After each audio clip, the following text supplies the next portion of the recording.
የሰዓቱን መረጃዎች ይዘን ቀርበናል። ከዚህ ቀጥሎ እናቀርብላችኋለን። ያለ ዕውቀት በሚነገር ቃል በጎን ሥራ የሚያጨልም ይህ ማን ነው?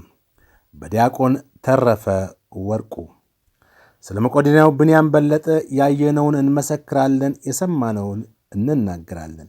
ሰሞኑን በማኅበራዊ ትስስር መድረክ የመቄዶንያውን መሥራች ብንያም በለጠን በተመለከተ ምክርና ወቀሳ አዘል የሆኑ ጽሑፎች ሲዘዋወሩ ነበር። የጽሑፎቹ ሐሳብ ከታላቁ ቅዱስ መጽሐፍ ከመጽሐፈ ኢዮብ አንድ ኃይለ ቃልን አስታወሰኝ። ቃሉ እንዲህ ይላል፣ ያለ ዕውቀት በሚነገር ቃል በጎን ሥራ የሚያጨልም ይህ ማን ነው?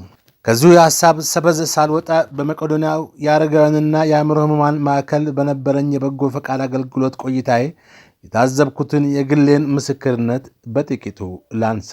ብንያምን የማውቀው ከዓመታት በፊት ኮተቤ በወላጆቹ ቤት 100 የሚሆኑ አረጋውያንና የአእምሮ ሕሙማንን ሰብስቦ ሲረዳ ነው። በወቅቱ ማዕከሉ ሙሉ በሙሉ ሥራውን ሲያካሂድ የነበረው በበጎ ፈቃደኝነት አገልጋዮች ብቻ ነበር። እናም አንድ ወቅት ላይ ከአንድ መነኩሴ አባት ጋር በመሆን በበጎ ፈቃደኝነት መቄዶንያ ለማገልገል አብረን ሄድን። ብንያም በትሕትና ከተቀበለን በኋላ የመጣንበትን ምክንያታችንን ገለጽንለት። ትሑት በሆነ መንፈስ ምስጋናውን ከገለጸልን በኋላ ፈቃዳችን ቢሆን ለተወሰኑ ጊዜያት እዛው ማዕከሉ ውስጥ ከአረጋውያንና ከአእምሮ ሕሙማን ወገኖቻችን ጋር እየኖርን እንድናገለግል ጠየቅን። እኔም በዕድሜ አረጋዊ የሆኑትም መነኩሴም አባት በሐሳብ ተስማማን።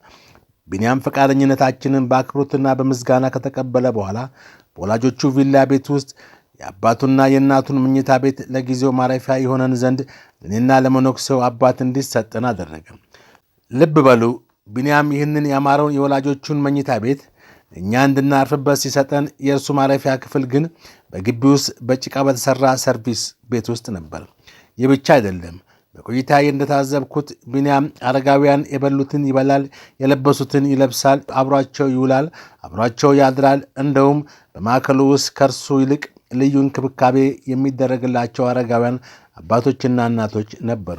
ይህን ገና ከጀምሮ የመቄዶንያ ቀኝ እጅ የሆነውና ሰርጉን ጭምር በመቄዶንያ ያደረገው ሰይፉ ፋንታውን አብረውት ይሰሩ የነበሩት ታየ ወርቁ፣ ጋዜጠኛ ጸገነት፣ የኤቢሲዋ የስፖርት ጋዜጠኛው ታደለ ሀብታሙ አረጋ ከተባበሩት መንግስታት የምግብ ድርጅት ከጡረታ ከተገለሉ በኋላ የማዕከሉ በጎ ፈቃደኛ የነበሩ ዶክተር ጌታቸው ተድላ በወቅቱ በማዕከሉ አብረውን የነበሩ ሌሎች በጎ ፈቃደኞችና ማዕከሉን ለመጎብኘት የሚመጡ ወገኖች ሁሉ የሚያውቁት የሚመሰክሩት እውነታ ነው። በመጨረሻም መቄዶንያ የሰዎች እንጂ የመላእክት ስብስብ ያለበት ቦታ አይደለም። የእግር ጥሎት ለሄደም ሆነ በማዕከሉ በቅርበት የሚከታተል ሰው ሊታዘባቸው የሚችላቸው ጥቃቅንንም ሆነ ጉልህ ችግሮች ሊኖሩ ይችላሉ። የማዕከሉ ዋና ግብ ግን የቀኑ ፀሐይ የሌሊቱን ቁር የሚፋረቅባቸውን አረጋውያን አባቶች፣ እናቶች ከጎዳና ላይ በማንሳት በቀሪ ጥቂት ዘመናቸው እፎይ ብለው የሚያርፉበት መጠለያ፣ ምግብ፣ አልባሳትና ቤተሰባዊ እንክብካቤ ማሟላት ነው። ይህንን ደግሞ መቄዶንያ ደጋግ ልብ ካላቸው ኢትዮጵያውያን ወገኖች ጋር በመሆን በስፋት እየሰራ ነው። ተቺዎቹ ብንያም አለባበሱን እንዲቀይር ከመምከርም ባሻገር ምስኪን መስሎ መታየት ምንድን ነው ነቃ ነቃ በል እንጂ በሚል ላነሱት አስተያየት ይህን ብዬ ጽሑፌን ልቋጭ። ህንዳውያን ታላቁ ነፍስ በማለት የሚጠሯቸው የህንድ ነጻነት አባት ማህተመ ጋንዲ በሕይወት ዘመናቸው ልብሳቸው አንድና ተመሳሳይ ነበር። እኚህ ሰው ከህንዳውያኑ ተራ ዜጎች የተለየ አለባበስና አመጋገብ አልነበራቸውም። እርሳቸውን ለማግኘት ወይም ለመጎብኘት ለሚመጡት ለታላላቅ የዓለማችን መሪዎች ሆነ ለምድራችን ምስኪኖችና ጎስቋሎች የነበራቸው አቀባበል፣ የሚያሳዩት ክብር፣ የሚሰጡት ፍቅርና ትሕትና ተመሳሳይ ነበረ። ጋንዲ ባለባበሳቸውም ሆነ ባኗኗራቸው ይህን ተራ መንገድ የተከተሉት ወደውና ፈቅደው እንጂ ገንዘብ ስለተቸገራቸው አይደለም። እኛ ታላቅ ሰው ባላቸው ተቀባይነት፣ ክብርና ዝና የተነሳ ወርቅ መልበስ፣ በወርቅ ሳህን መብላት የሚያስችል ዕድል የነበራቸው ታላቅ ሰው ነበሩ። ግን እርሳቸው ያን መንገድ አልፈለጉትም። ተራ መስለው ግን ደግሞ ታላቅ ሥራን ሰርተው ያለፉ የምድራችን ታላቅ ሰው ናቸው። እንደ ሞጫ መቄዶንያ ብንያም በተመለከተ ችግር አለ ብለው የሚያስቡ ሰዎች አሉ የሚሏቸውን ችግሮች ለመቅረፍ ተባብሮ መስራት እንጂ ከውጭ ሆኖ መተቸት ለውጥ ያመጣል ብዬ አላስብም። ታላቁ ቅዱስ መጽሐፍ ነገር ግን በጎ ሥራ ለሚያደርግ ሁሉ ምስጋናና ክብር ሰላምም ይሆንላቸዋል እንዲል ወንድማችን ብንያም ስላደረግከውና እያደረግ ስላለው የበጎነት ሥራ ከፈጣሪ ዘንድ ምስጋና፣ ክብር፣ የበዛ ሰላም ይሁንልህ። ሰውን ለመርዳት ሰው መሆን በቂ ነው። ተረፈ ወርቁ ዲያቆን። ኢንፍሉዌንሰር ቱር የኢትዮጵያ ተጽዕኖ ፈጣሪዎች ጉብኝት በ2026 በተሰኘ ተነሳሽነት ትልቅ የቱሪዝም ንቅናቄ ለመከወን ዝግጅቱን ማጠናቀቁ ገልጿል። ድርጅቱ በቸርቸር ጎዳና በሚገኘው አዲሱ የዮድ አቢሲና የባህል ምግብ አዳራሽ ውስጥ በሰጠው ጋዜጣዊ መግለጫ የዚህ ተነሳሽነት ዋነኛ ዓላማ ኢትዮጵያውያን ተጽዕኖ ፈጣሪዎችን በአንድ ላይ በማሰባሰብ በአገሪቱ የተለያዩ ክልሎች እንዲጓዙ ከማህበረሰቡ አባላት ጋር እንዲገናኙ በማድረግ የኢትዮጵያውን ባህል የአገሪቱን የቱሪስት መስህቦችን የአኗኗር ዘይቤዎችንና በመስኩ ያሉትን ወርቃማ ዕድሎች ለዓለም አቀፍ ማህበረሰብ የሚያስተዋውቅ ጠንካራና ስኬታማ ይዘቶችን ለመፍጠር ነው።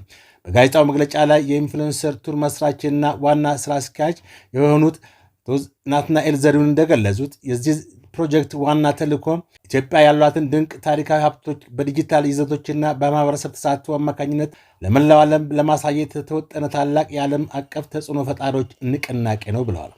ኢንፍሉዌንሰር ቱር ወይንም የተጽዕኖ ፈጣሪዎች ጉዞ የሚል መጠሪያ በሚኖረው በዚህ ንቅናቄ እስከ 100 የሚደርሱ ተጽዕኖ ፈጣሪዎች ተሳታፊ እንደሚሆኑበትና ዋና ዋና ትኩረቶቹም አገር አቀፍና ዓለም አቀፍ ተጽዕኖ ፈጣሪዎች ተሳትፎ በበርካታ ከተሞች የሚከወን የኢትዮጵያ ባህልና ቱሪዝም የማስተዋወቅ ስራ፣ የወጣቶች ተሳትፎና የዩኒቨርሲቲዎች ጉብኝት፣ የማህበረሰብን መሰረት ያደረገ የማህበራዊ ኃላፊነት ተግባራትን ማከናወን፣ የአካባቢውን ማህበረሰብ የሚደግፉ የስጦታ ወይንም የሽልማት ፕሮግራሞች ማዘጋጀት፣ ከክልሎችና ከአዳዲስ ተጽዕኖ ፈጣሪዎች ጋር የትብብር ስራዎችን መስራት እና ጽንፈኝነትን ከፍተኛ ተደራሽነት ያለው የተቀናጀ የዲጂታል ዘመቻ እንደሆነ የተገለጸው በዚህ ጋዜጣው መግለጫ ላይ ነው። የዚህ ትልቅ ዓላማ ይዞ የተነደፈው ፕሮጀክት አምባሳደሮች ደግሞ ብሩክ ኒውስ፣ ብሩክ ዚቲ እና ዮሐንስ ተሾመ ወይም ባቢ መሆናቸው ተጠቁሟል። ይህ ተጽዕኖ ፈጣሪዎች የሥራ ጉዞ በተለያዩ ማህበራዊ ትስስር ገጾች ላይ በሚሊዮኖች የሚቆጠር እይታ እንደሚኖረው በቲክቶክ፣ በኢንስታግራም፣ በፌስቡክ እና በዩቲዩብ ላይ ከፍተኛ የተጠቃሚዎች ተሳትፎም እንደሚያገኝም የሚጠበቅ ሲሆን ይህ ከኢትዮጵያ ተጽዕኖ ፈጣሪዎች ጋር የሚደረገው ሀገራዊ የሥራ ጉብኝት እንዲሁ በዘፈቀደ ዘመቻ ብቻ ሳይሆን በተጽዕኖ ፈጣሪዎች ድምፅ አማካኝነት ኢትዮጵያን ከዓለም ጋር የሚያገናኝ መድረክ መሆኑ ተብራርቷል። ለዛሬ ያዘጋጀንላችሁ መረጃ እዚህ ላይ ተጠናቋል። ስለተከታተላችሁ እናመሰግናለን። ሰብስክራይብ፣ ላይክ፣ ሼር ማድረግ እንዳትረሱ።